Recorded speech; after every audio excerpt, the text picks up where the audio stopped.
What is going on, Trash Talkers? We are back with another episode for you.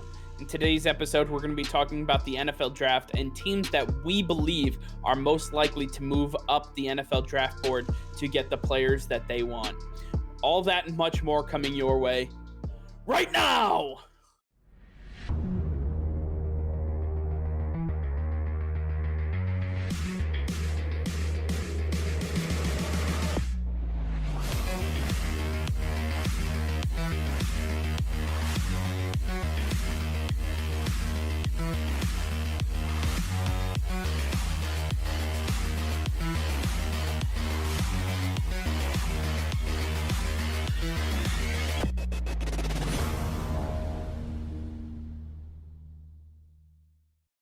All right, Nick. Well, we are less than a week away, just a few days away, in fact, from the NFL draft. I am very excited.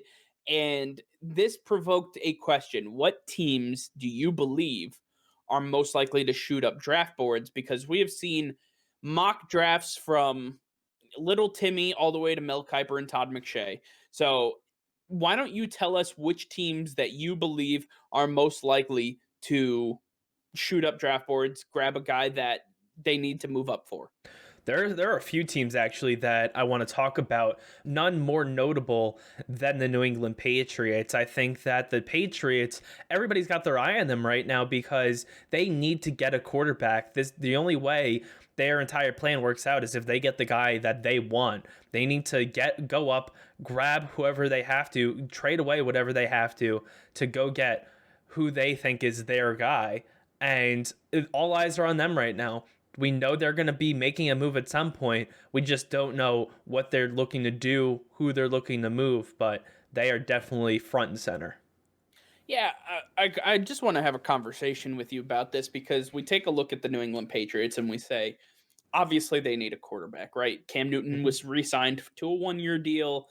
Not really very, it was a team friendly deal, a lot of incentives involved, and but it's more of a bridge type of contract to bring in somebody much younger, somebody on a rookie scale contract that's going to be able to truly compete and hopefully win the job over either this year or in the coming years.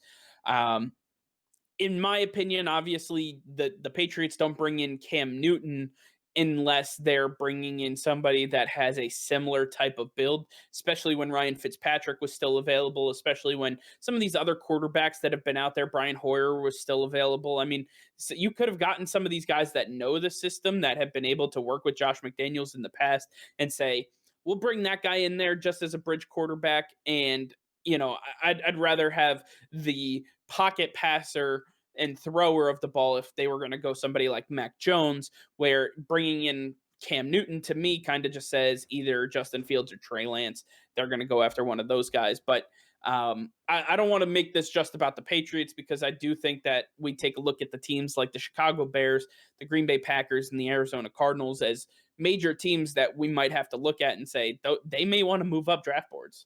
Yeah, I mean, the New England Patriots aren't the only team looking for a quarterback. The Chicago Bears, they got Andy Dalton, and for the most part, I'd say he's a bridge quarterback as well. I think that they are in the same exact spot. They just don't have the draft capital. They don't have the player base to go and say, we're going to move up into the top 10 and give you this, because they don't have that. They don't have what it takes like other teams do. And so they're more of a team that you would expect to sit idle and just hope and pray that somebody falls to them. But I think that they've got to try to move some of the assets they actually do have and try to go up.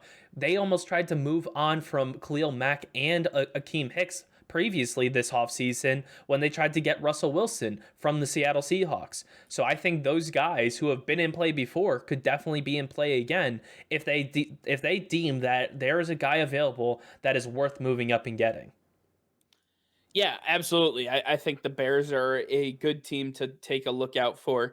The Packers, they have to get Aaron Rodgers some offensive help. And whether it's, a wide receiver or a tight end or whatever the case is, they have to make a move. And I think there's a lot of really, really solid wide receivers in this draft. And even some that'll fall toward the back end of the first round, maybe even early second round. But I think that they have their eye on one specifically, and they're willing to move up to get them.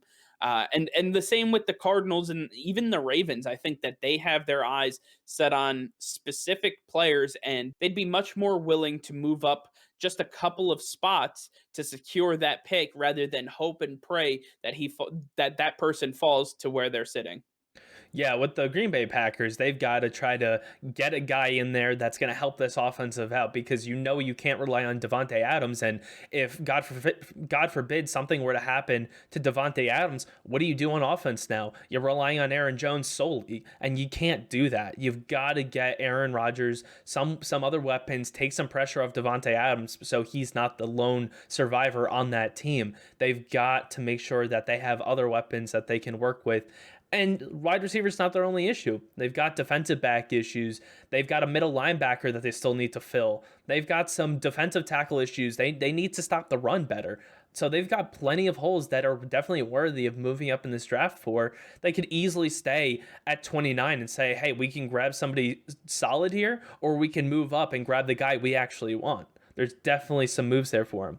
The Arizona Cardinals, I think, on this list are the most likely team to move up because they have put themselves in the win now scenario. They have pretty much 2 years to go and win a ring. Otherwise, every move they have made over the last few months have been all for naught. They are going to be a complete waste if they don't get the guy they need in the draft. They still have some holes. And the only way you're going to win a Super Bowl is if you don't have any holes. Because when you look at, namely, the Tampa Bay Buccaneers and the Kansas City Chiefs, these teams really don't have many holes. And for the NFC, the Tampa Bay Buccaneers are as solid as they come. It's going to be very hard for the Arizona Cardinals to get past them. They have to even get past their own division first. So they've got so many things to really work on here, and they've got to make sure their biggest hole is filled in the first round.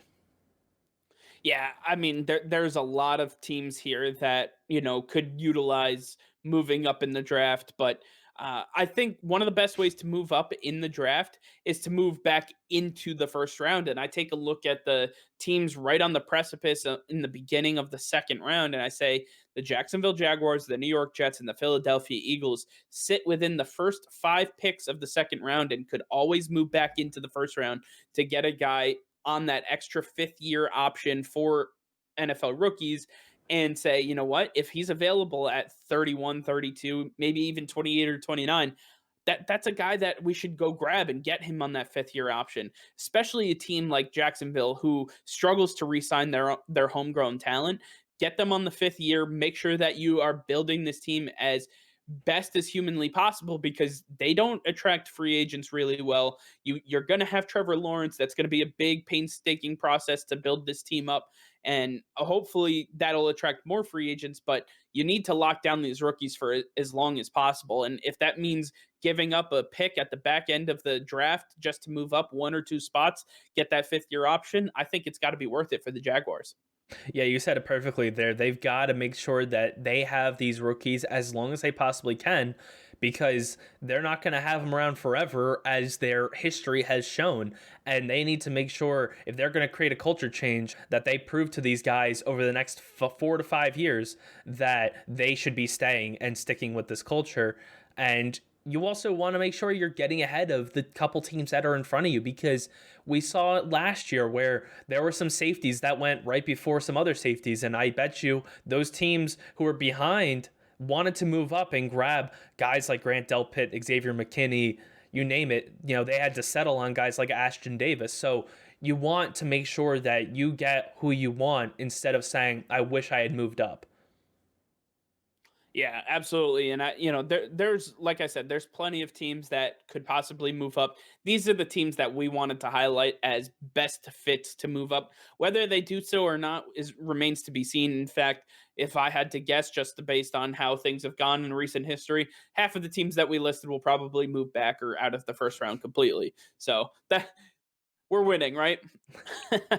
All right, well, that's going to do it for now. Thank you all for watching. Make sure to like this video and subscribe to the channel if you haven't already. Hit that notification bell. We go live every single day. That'll be all. Peace and love.